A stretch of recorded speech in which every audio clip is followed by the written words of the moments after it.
crazy, go crazy, go crazy, no crazy, no crazy, no crazy, How's it going? Weekly Shonen finally back at the normal location.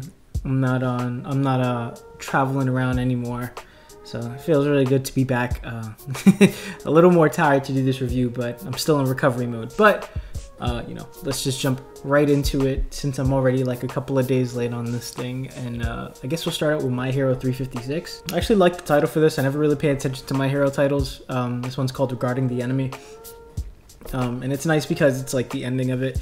I guess I'm starting to realize now that these chapters, or I guess shonen chapters, tend to refer to something that happens at the end in their title. Like, I always thought it was just a One Piece thing where it's like the title of the episode is basically a spoiler for what happens at the end, but no, it seems like that's all of them. But yeah, it's nice to just keep going right back into this fight. No need to pan away from it. Let's see this thing from beginning to end. This is like the big bad fight.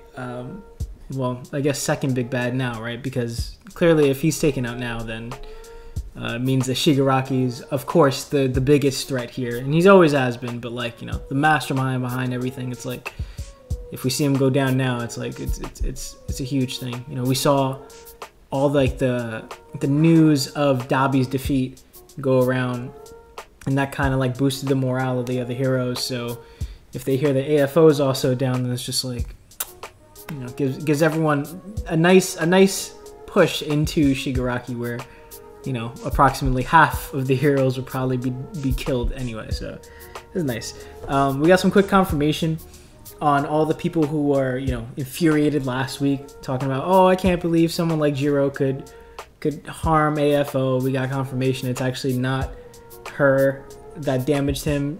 Her power might have like stopped him for a quick second, but what really did it to him was his quirks rebelling. And shout out to the quirks sacrificing themselves, because we do get a panel here that is terrifying to look at. I'm assuming that's him retaking control of his power. I did not need to see that, but guess what, we did, and so did Hawks. And I guess that was wild enough to throw him off as well. I want to give Tsukiyomi his flowers as well, because he clearly hits AFO with an attack that AFO himself says, yo, I was supposed to dodge that one. I needed to dodge that one. It ends up not really making a difference anyway, because he ends up just using his other quirk to just pull the pieces back to his helmet. And we do see at the end that the helmet doesn't really stay intact anyway, but yeah, just shout out to Tsukiyomi. That was good for him. Now, just after AFO takes in some copium, he mentions a synthetic copy here, and I'm not too sure if like he means he's copying his own quirk, like he's using a copy of AFO instead of the original AFO, or if he's talking about copying the other quirks, or if he means like a copy of his body. I'm gonna say that he's referring to the quirks that he's using, rather than like why like he's using these other quirks to mimic sensory data to make up for the fact that he's blind. We jump right from that first section of the chapter to Endeavor's inner battle, which I think was great. Like, that was really powerful. I didn't see it coming at all. We got so much characterization from his redemption art that I didn't expect us to need more. Like, I really just didn't see this coming. Like, we got a whole origin story for him, and it kind of shows us why. Like, we understand basically why he was projecting his inferiority complex onto his children, but this kind of gives us more context, and it's like not that deep of a layer, but it's a small, really crucial layer that we get here, because it's not just like he's trying to become number one and he hates All Might for it, and he's so dedicated to becoming number one that he's willing to endanger the lives of his children. It's that he's the type of guy who his competition is him yesterday, because he himself feels weak, because as we got from here, he watched his dad die trying to like be a hero. So it seems like he was spurred into the moment, spurred into becoming a hero by a positive thing, and it just over time, trying to reach that goal, realizing that the difference between him and All Might, it turned toxic. But it didn't start out toxic, and that's a really big really big point. You know, this is the type of storytelling that I really do enjoy, especially like things that I look for in a shonen battle. Like in the middle of a battle, how well can you characterize two characters? How well can you tell their stories? You know, how evil can you portray the villain or the antagonist? How much can you make me care about the protagonist or the hero in the fight? And you know, again, just done really well, and didn't even need to be done. But like, I think I would have went through this fight perfectly fine if it was just, again, AFO antagonizing and just like maybe getting a little bit more of backstory on his plan, but just seeing the heroes come together and kind of struggle to beat him, and then end up, you know, getting one over on him. This is that, but this is more than that. So, you know, I really like it, and I hope that Hawks is okay, because it seems like he did get hit here. I assume he'll be okay. Like, Endeavor just showed that he can cauterize his wounds on command, so maybe he can just do that with Hawks. But yeah, I'm really liking this fight, but that's pretty much all I got to say on it. You know, I'm guessing the fight is just going to continue next week. Just not much to speculate other than maybe we see AFO pull out one more stop, and the heroes have to overcome that. You know, maybe we throw in a couple more extras, a couple more class students, a couple more students from 1A or even 1B, or maybe from the other schools that pop in and just, you know, lend a helping hand here. If this fight is ended next chapter, and it's because Endeavor finally, you know, overcame himself, put his mental state in line with his physical state, or I guess awakened his zone fruit, then I would not mind it at all. Although I still would probably need to see AFO like escaping somewhat. Like, he gets defeated here, but you know, he's able to like chase down Shigaraki or something like that. All right, moving on to JJK 188, and what the hell is this poem right here, bro? Like, it makes me nervous. Like, at first I thought it was like a poem from Kirara to Hakari, and I was just like, oh, this seals his fate. Like, if we're getting like a love letter from his girlfriend or his partner, then like I don't know how I feel about how he survives this, right?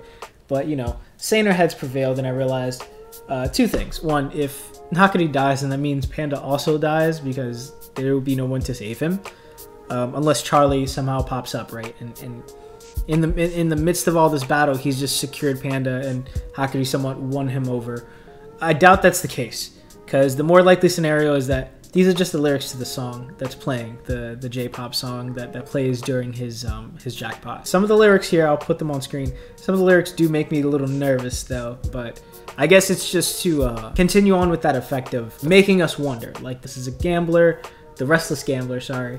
This is, you know, against a person who is looking for Sukuna. So you have to build that person up to be not worthy, because I don't know. If Hajime pulled up on Sukuna right now, I'm pretty sure Hajime is getting washed anyway. But you still have to build Hajime up as someone who's potentially able to fight alongside or closely level to Sukuna. So how do you do that? You give him chapter like this. You make him, you know, fight on par with Hakari, who is pretty much immortal, and just show how much more powerful they are, how close this battle actually is. Because you can't just have dude hit the jackpot and stomp. Especially since he hit the jackpot and we're assuming he stomped Charlie. So you can't have them do that with two people in a row. Especially against Hajime, who's kind of been built up, versus Charlie, who was just like shown to have a cool, unique technique, but was really just like this nerd.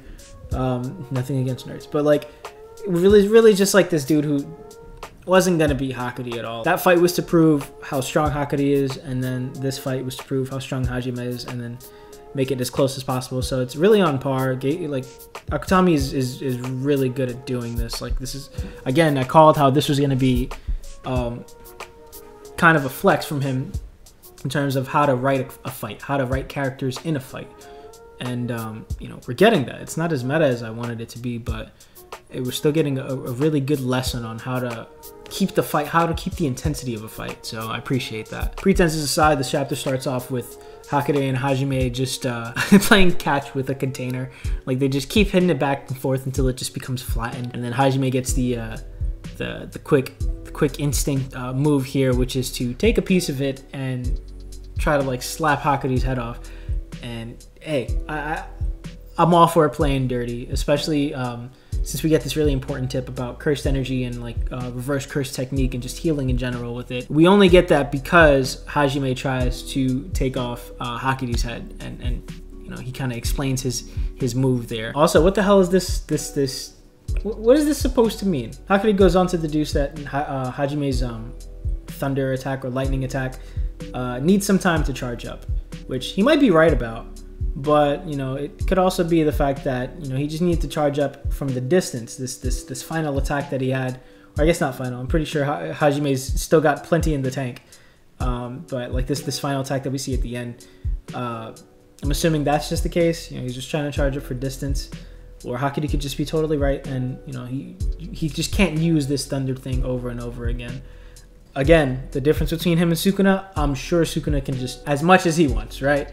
He seems like an actual sorcerer, even though he's like the king of curses. It's just like the way that he conjured that up in that one chapter was just like very, very much like a sorcerer. I'm just glad the Idle Death gamble is living up to its name, because you know, it really does feel like a gamble. This last domain expansion that we go into is just like, is he gonna get it? You know, if we've read the rules, right? There's people who understand the rules even better than I do, and I that's my fault because I haven't taken the time to really get like the whole even number and odd number thing. I just kind of know the reach and the fact that this rainbow door that we still haven't seen yet is supposed to happen on the 4th try, right? On the 4th, after 4 consecutive effects, I believe. Now, there's some debate on whether or not deactivating and reactivating the domain resets the counter. That's a really good point. I'm gonna assume that just for climax purposes, we're not gonna see the rainbow door next, but we are gonna see like what's it called? Hakury like sort of play it really like pachinko, right? In pachinko, you can get multiple balls to come out. So instead of just flicking one ball at Hajime or like having one effect, he'll probably toss out a few, right? I'm assuming that he's able to at least go into that mode. So that way, even if it isn't like the first roll is the jackpot, he's never needed more than 30, I think, or something like that, to hit his jackpot. So maybe he can do that really quickly, just in case. My only thing is he has to survive. He has to make sure that he's not chopped to pieces before that happens. Now, we can see him, you know, go half a body, like maybe his legs, anything from his torso up is all that's left by the time he gets that, and then it's like a really close call where he's beat to shit, right? Like he gets the final hit on Hajime, but like he's so tired that, you know, he needs a break or something like that. But I'm sure that it's just going to be really close. We're not going to know until the very end, but I'm assuming that Hakury's gonna live, even though I know in like the analysis theory video that I made a while back that I was like, well, maybe this is where he dies, right? We're building up Hajime as a really good villain by killing Hakury, but you know, we just got Hakury. The crew needs as many people as they can get, so I'm assuming that he's just gonna somehow make it out of this. Maybe he's permanently injured, maybe he's permanently scarred. I don't know. You know, it's possible that Hajime like sets up an effect, and then after his jackpot ends again, he hits him, but like takes off a limb. But then again, you know, can he just go domain again and then just I don't know. We'll have to see. I really have no idea. Okay, and finally, One Piece 1053. I hope this isn't going to be too long because, okay, I just had to scroll up on the pages of notes I had for this thing, and it is extensive. All right, let's get right into it. First of all, my favorite cover page of the year so far. I like the neon. I just like the advertisement looking like a billboard type of thing. So we don't get a cover page, continuing the whole Germa thing, which is fine with me. We do get Odyssey. I don't care.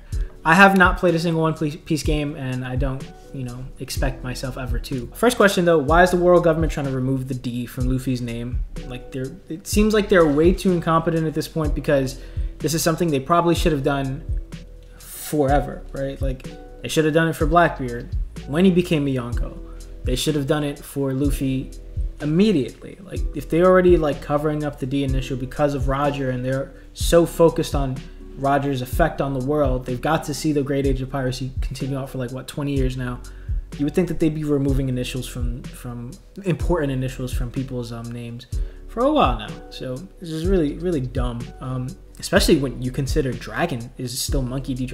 Right? Like, I don't understand that. I was going to say that Morgans has to, like, also be a voice of all things user, because there's no way that he gets that photo without looking through Zanisha's eyes, but we do get the confirmation that it came from Guernica, who is either the top hat guy or the guy that we saw airwalking out of the way. Not too sure. I'm assuming it's the guy who survived that was able to get the picture back, but you never know, right? Now, my question is, how did Morgans get the picture? Which is, did he intercept communication between CP0 and the Gorosei, or, you know, was Guernica working for him all along? Because we know how deep his ties get, right? We understand that the last time we saw Morgans, he was turning down a direct order from the world government saying that, hey, you have to put this story out, or you can't put this story out. I forget exactly what it was, but, you know, since he has a connection so close to the world government, we have to assume that, like, if he's refusing orders, then one, why would the Gorosei assume that he'd follow anything else after that? But, like, we have to assume, since his ties are so close, that, you know, he's able to interact. He has an easier way to intercept information like that than you know, than we need to, you know, stretch to imagine. I know I just joked about him, like, being a D, but, like, his connection, or, like, his drive to, like, deliver cold hard facts in the time of this chaos and the time of this flux just makes me question whether or not he's, like, a personal instigator, or if he's, like, really for the good, right? You know, the look on his face as he's saying, like, no, we can't let the world government fabricate this story or control the narrative on this story.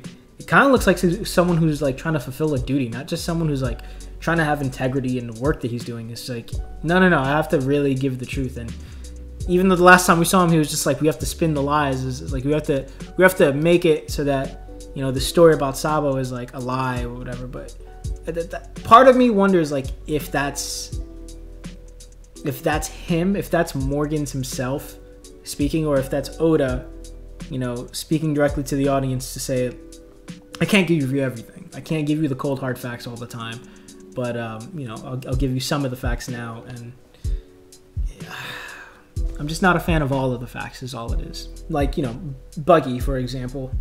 Funny as hell. We'll get into it in a bit, but just a quick example. Just that. Or you know, the fact that Sabo is... We don't know, right? But it seems like the last time we saw Morgans, it was him spinning that story to something that wasn't quite true, but, you know, something that had a grain of truth to it, but was sensationalized. I'm gonna assume that the Big L pirates and the marine ships, or the world government ships that we saw here, kind of canceled each other out, because I don't know, like, or at least if they didn't cancel each other out, because it seems like they were defeated by the Big Mom pirates, at the very least, they had to both leave Wano, because what would they be doing for the last 7 days? I know they are Yonko crew, but, like, they're just so disappointing at this point that it wouldn't be a stretch of the imagination for me to assume that, oh, they just went back home because they took too many, you know, casualties, or they just took too much damage. The can't get enough line is kind of funny to me, because I don't feel as hyped as Morgans, even though we're kind of in the same position as him. Like, we're getting the big news, he's getting the big news, he has more context than us, so he's able to, like, you know, mess with us. So I guess that's kind of like Oda there, but I just don't feel as hyped. And I think it's at this point, I feel like Oda's a little too aware of the fan base, because, like, I don't know, it's just, like, really terrible timing that this is the chapter that we have a month break for, which I'll get more into in a bit. But just, you know, the more meta references that we get in recent chapters, it feels like more like it's pandering, because it's more like the previous bounty chapter was, you know, following the reveal of rocks, and oh my god, there's this mystery, yada yada yada. By the way, here's all the Yonko bounties. And then this chapter is after, wait, why is Apu alive? Wait, I guess Wano's over?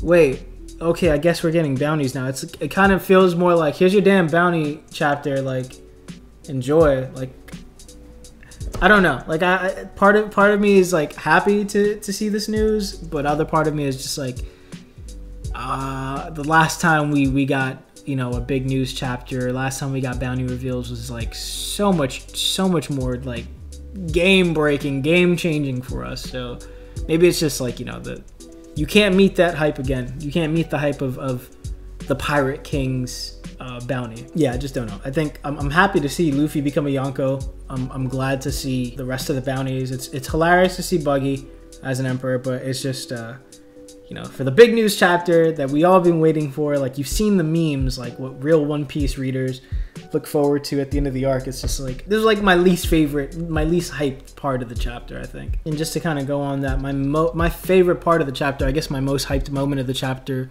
was the Pluton reveal. And I kind of like feel like I've been holding out for a couple of chapters now, just waiting for another hype moment.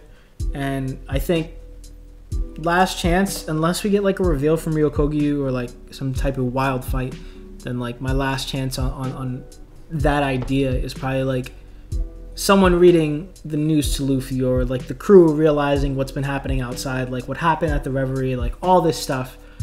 Just seeing their reactions and just seeing, like, you know, how they're gonna go forward. It would be cool if Luffy reads the news about Sabo and is like, oh, I have to attack the world government right now. Like, can't go after the One Piece. This has happened to me before. I really have to like go protect my brother. Or, you know, opposite, it would also be cool if he's just like, my brother's got it. Like, he's not gonna die. I know him. Like, I went through this shit last time. There's no way that they're both gonna die. I trust him. I have faith in him. I have faith in the revolutionaries. Or maybe he's like trying to go, and Robin's like, you should have faith in the revolutionaries because they'll be okay. And sort of kind of talks him into it. It would also be really cool to see Usopp kind of disagree with Luffy and just be like, no. I don't care what you do. We're going to Elbaf. Like, Elbaf. We're going to Elbaf. Right? We have to do this. The fan base is waiting for my arc. If we skip it, we're gonna lose so much readership. And then Luffy's like, okay, I get you, I understand. As for the bounties of Luffy, Kid, and Law, I appreciate that they're the same because it makes sense to me. Like, I've you know, since this is such a late review, I got to actually watch all the other reviews before this one and kind of like soak it in, like get other people's reactions and stuff. And you know, I guess one of the things that I heard in specific to, like, especially like when it came to this part of the chapter, was that it's like a forced rivalry. Like, we all know the Kid's not on the same level as Luffy, but he is like the same level of competitor, right? Like, yeah, the Straw Hat crew completely decimates any of the other two crews because the other two crews are just the captain and the lieutenant.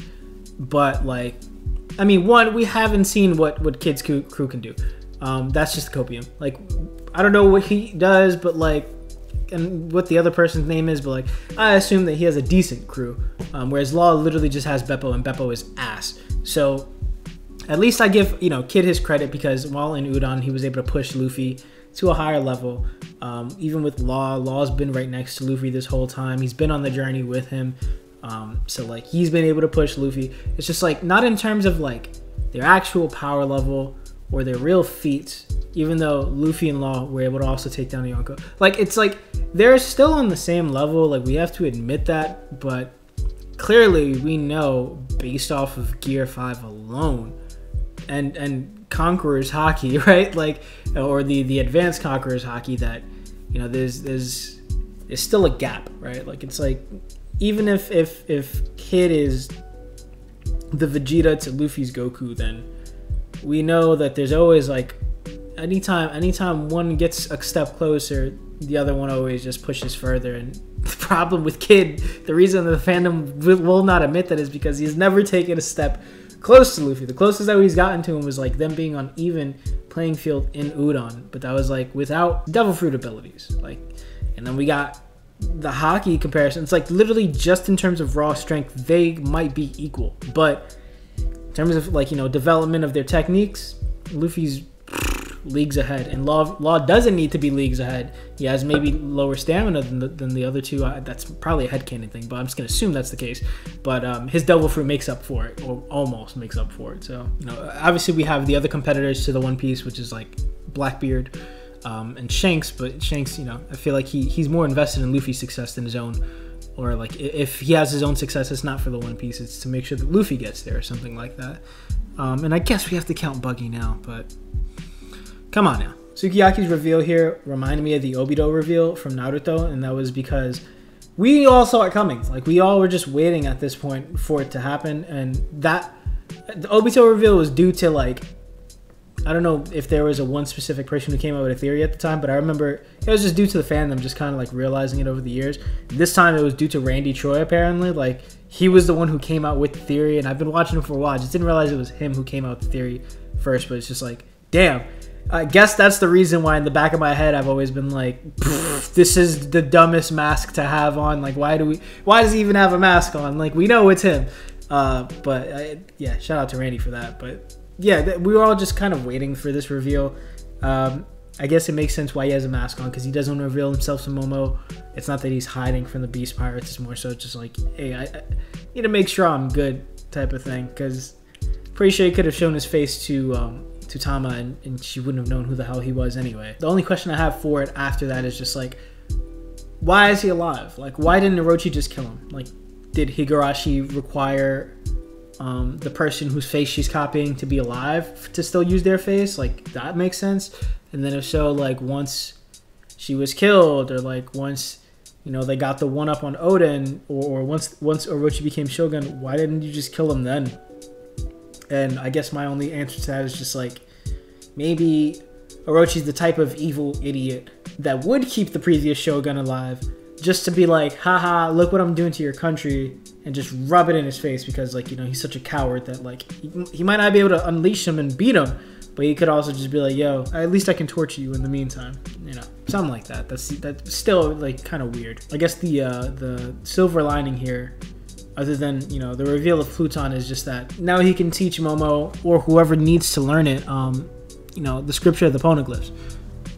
The thing is, he doesn't want to do that. Like, he doesn't even want Momo to know about his existence. So, you know, either he overcomes that, like he gets over the fact that he failed his country, because his country's going to get back to normal now, or, you know, he just tells Robin something about it, right? Like, maybe Robin can teach Momo how to read and write in poneglyph language, or ancient language. Either way, we have to get there. There has to be two people. Now, among all the Kokeshi dolls and the poneglyph, we have 3 swords in one of these panels. Maybe that's just to show that he is a master blacksmith, or, like, you know, an able blacksmith. But I'm just wondering if they'll come into play. Like, if that's one of the swords he'll grab later on and just kind of give it to Zoro when he finally puts Ryuma's sword back, or when he gives back Enma. With the Pluton reveal, though, I guess we can safely assume that it's an actual ship.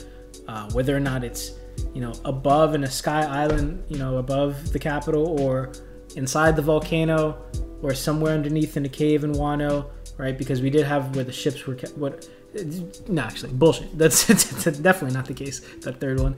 But, you know, whether or not it's already been, you know, seen by Big Mom and Kaido, or the Big Mom pirates have somehow found it, and they're just waiting around Wano to present it to Lin and Kaido when they finally come out of the volcano. That would be cool, just so long as we get to see it before Elbath. Like, because I just come on, dude. Like, that would be a dick move if we just go on to the next arc and we still don't see Pluton, even though we're in the country where it's at.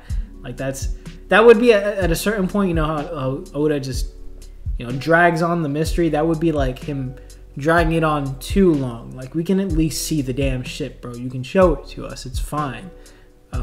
Also, just like, if that's the way that, you know, Kaido and Big Mom become relevant again, is that they have an ancient weapon and they just forego the rematch at Wano, and they just like, let's just take this ship and go do our own thing. Maybe we go to Beehive and team up with Blackbeard, like something like that. That would be wild to me. It's very smart of the crew to imprison the Beast Pirates. Now, before we go on with the slander, I don't know if you have to sneak attack him to like one-shot him, or if his Devil Fruit ability is just that crazy that it doesn't matter if they came at him with full power. Brago brought up a good point. Like, you know, even if they are in handcuffs, like, King is a cyborg who can detach his body. Like, why wouldn't he have a mechanism against that, right?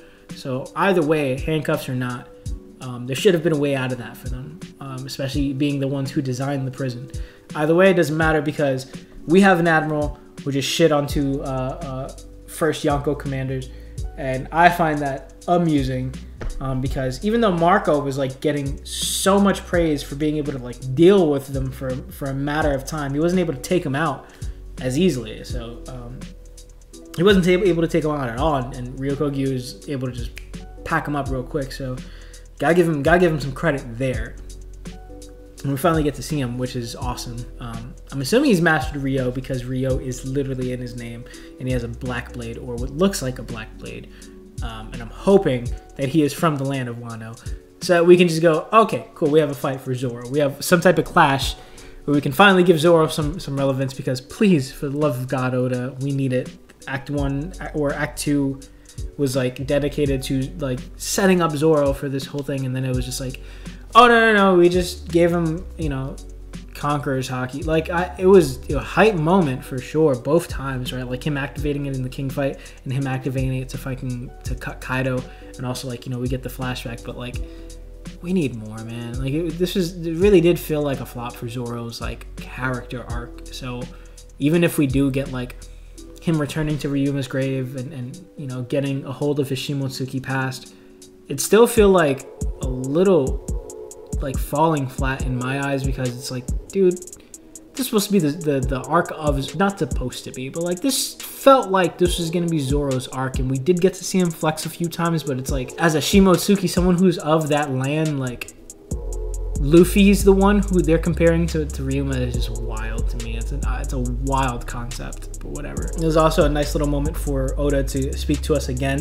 when he talks about like, I can't be losing face, like, you know, that's him going, you guys really underestimated the power of admirals. You had them ranked way too low on your tier lists, on your top 30. So I have to remind you who the hell these people are. Seems like Ryokogyu is not going to be the friendly person that we want. Although he is cleaning up the environment on his way to the Straw Hats, it seems like he's going to be an Akainu dog, which is good. Akainu needs someone underneath his belt, right? Like he has Kizaru, who's like been there, whatever, since day one. And I guess he's gonna do what he needs to do, but like, dude, if it was just gonna be Admiral Kizaru versus and Akainu versus everyone else who turned against them, it's just like so unfair. Like, what, you really gonna give them just like the SSG and then just hope that their vice admirals become relevant? No, it's just wild to me. Also, the fact that sure, Luffy's getting his praise compared to Ryuma, but he's also like not trying to be the hero, and so neither is Yamato, is just like, I guess, really fitting. But like, if Yamato goes zone form or Luffy goes gear 4, then the citizens are going to see that and go, yo, wait, that looks familiar. So maybe they get to do that when you know, Green Bull finally pulls up, and you know, we get a bit of a scuffle there. My only gripe with this next page is just not seeing Kinemon's face with his with Tsurujo, because it's just like a tiny panel. I know we're gonna get more of it in the anime. It's gonna be dragged on to the point where we're gonna be like, all right, cool, it was cute and all, but like, this is taking too much time out of the episode. But I would just like to have seen at least her reaction to learning about his return in the manga, because like, we just get something so small, and it's cute still, but again, I wanted more. Like, that's, I understand why people are talking about like the series feeling rushed, but it's just like, it feels like less of a rushed thing and more just like a pacing thing, because like, yeah, you could include more of a moment for Kinemon and his girl, but then like everything else that happens in this chapter probably gets pushed half a chapter. It's like the chapters just don't they aren't spread well at that point. So again, just too many things to what's it called, to include into one chapter. As happy as I am to see Luffy reach Emperor status, it just means a little less with Buggy being here. You know, I'm hoping we come back to this, or he comes back to relevance somewhat later, because you know there's like a chain link between Luffy, Shanks, and Blackbeard, and there's also a chain link between, you know, Buggy and Shanks and Luffy. So, you know, maybe something's there. Maybe there's a way to make these 4 emperors, like, you know, even just to tell their story in the news as to like how they know each other. It'd be really cool. My real focus is on the last panel here. Like, Wano's really living up to its state of being an isolated state. You know, there's a whole grand festival taking place, but everything else in the outside world seems to be going to absolute shit. And we know the warlord system was demolished by the world government, but like, they're stretched thin because they're hunting them down, but they do have the SSG, so it should even out, unless of course Fujitora and Kizaru are like completely out of commission because of the warlords that they went after, or just like, hey, the numbers of the Marines have gone down significantly because they had to chase after warlords. There's just not many people in Marine for it. And so since they have to go out and spread themselves so thin to, like, you know, calm down everything that's happening with the warlords alone, that's already putting things in like a delicate state. And then on top of that, you have everything that happened inside the Reverie, or at the Reverie. And so like it kind of just makes things seem even worse. I don't know, since enough time has passed to both abolish the warlord system, chase after Buggy, and then claim that he is an emperor, I'm assuming that something else happened here, right? And maybe this is one of those things where the anime is once again like foreshadowing something for us, because clearly the panel that we get here of all 4 emperors is like something that I think it was volume 21, someone said that you know, it's literally the same picture, the same structure. So maybe this is one of those moments of the anime. You know, we got the anime episode of you know, the warlord system being abolished, and then in that episode we get Buggy, Hancock, and Mihawk. So maybe that's another like thing where the anime is like kind of spoiled something ahead of the manga, and you know, shown us like, oh, actually these 3 have teamed up, and that's why Buggy's become an emperor, is because, you know, he has these 2 really strong people underneath him. Then again, you know, it could also be that the revolutionaries made another move. You know, you do see Sabo on the screen in the background of one of these panels. So maybe there's another announcement there that he is alive, and like, you know, he's done something else. Like, oh, we thought he was dead, but actually he's alive, and that's why these people are reacting that way, because they're just like going from mourning to praising to mourning to praising.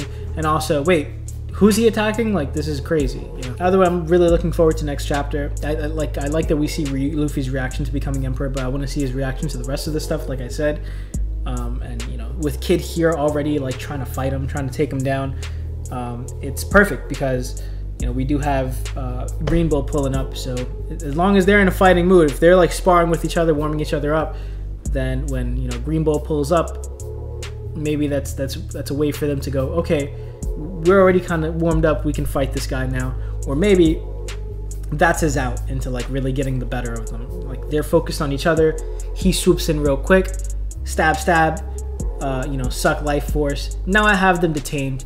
Now the rest of the Straw Hats, it's up to them, the rest of the Kid Pirates and Law, to Law alone to you know, figure out what the hell is going on. Or maybe that's like his way to talk to them, is just like, yo, I got your 2 strongest people here, your second and third, your first and third strongest people here detained, so what's good? And then maybe that's, we get a moment from Zoro, stuff like that, you know, like this interaction hasn't even happened yet, but there's so much that can possibly happen, you know, just because there's an admiral here, and we know that the hype of having an admiral here, you know, just adds so much to the story.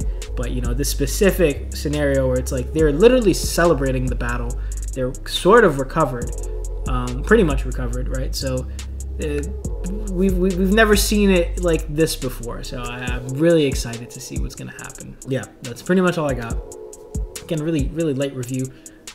Blame my sister for that one. This would have came out yesterday if not for her. But you know, bygones be bygones. I love her. I love watching the boy, the little doggy I get to watch from time to time.